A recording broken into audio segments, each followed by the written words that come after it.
pour les enfants du Congo, je vous invite sur le meilleur blog de Belgique, www.banamikili.skyblog.com.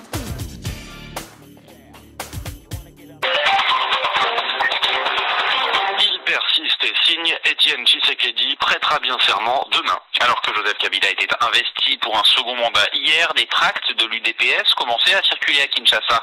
Ils annoncent le rendez-vous qu'Étienne Tshisekedi a donné aux Kinois à 10h heure locale demain matin. Donc, il entend à son tour prêter serment. Réaction des autorités, elles ont fait savoir qu'il n'était pas question d'accepter cette initiative.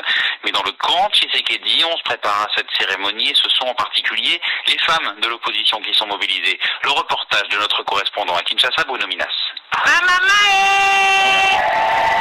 Elle s'intitule Dynamique des femmes acquises au changement. Le profil est plutôt mère de famille, voire grand-mère.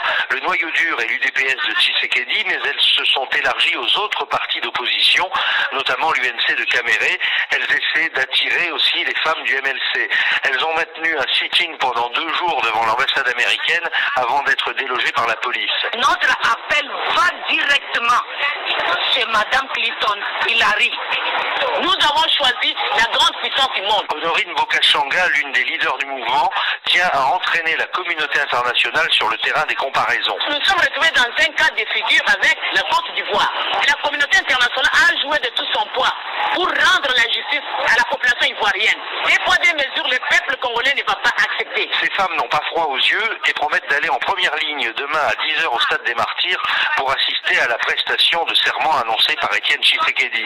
Denise Loupetou, coordonnatrice de cette dynamique. Nous allons avec beaucoup de détermination. Si nous sommes réellement mobilisés, moi je ne crois pas que le nombre de chars dans la rue peuvent nous maîtriser. Et ces chars ne sont pas une légende, ils sont bel et bien stationnés devant le stade. Bruno Minas, Kinshasa, RFI. C'est demain qu'Étienne Tshisekedi a donné rendez-vous aux Kinois pour prêter serment. C'est en tout cas l'information que diffusent des tracts qui circulent dans Kinshasa. Demain, 10h au Stade des Martyrs. 3 jours après la prestation de serment de Joseph Kabila, l'opposant de l'UDPS conteste les résultats. Il prêtera donc lui aussi serment.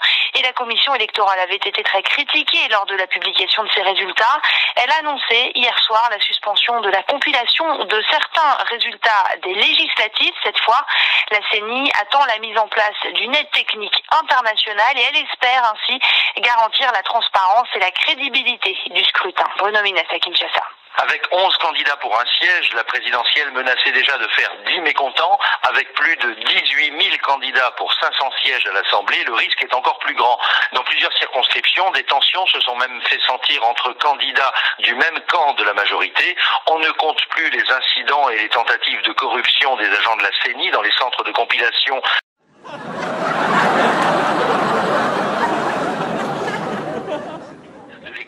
Des Kivu, des Kasaï et du Katanga, des chefs de centre arrêtés pour tricherie près de Goma, des entraves aux témoins dans les centres de Likasi et Lubumbashi, des PV transformés allègrement à Kananga. Partout, la législative avance inéluctablement vers une dangereuse confusion.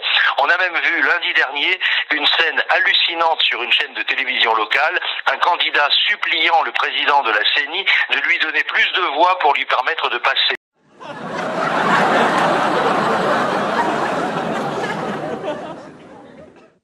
La CENI suspend donc la compilation en attendant l'aide des experts électoraux des Nations Unies. Ils auront du pain sur la planche pour livrer des résultats présentables le 13 janvier prochain. Et les réactions de la communauté internationale au processus électoral en RDC. L'Union européenne se dit préoccupée. Catherine Ashton, la chef de la diplomatie de l'Union, menace de réévaluer son soutien à la République démocratique du Congo si les progrès ne sont pas réalisés dans le dépouillement des votes des législatives qui se sont aussi tenus le 28 novembre dernier. Dans ce contexte, la CENI annonce dans un communiqué qu'elle suspend la compilation de certains résultats de ces législatives dans l'attente de la mise en place d'une aide technique internationale et cela en vue, je cite, de garantir la transparence et la crédibilité selon le communiqué de la CENI. Et puis 2 ONG ont à leur tour réagi à la situation politique dans le pays. D'abord Human Rights Watch qui affirme qu'au moins 24 personnes ont été tuées et plusieurs dizaines d'autres arrêtées par les forces de sécurité entre les 9 et 14 décembre en RDC.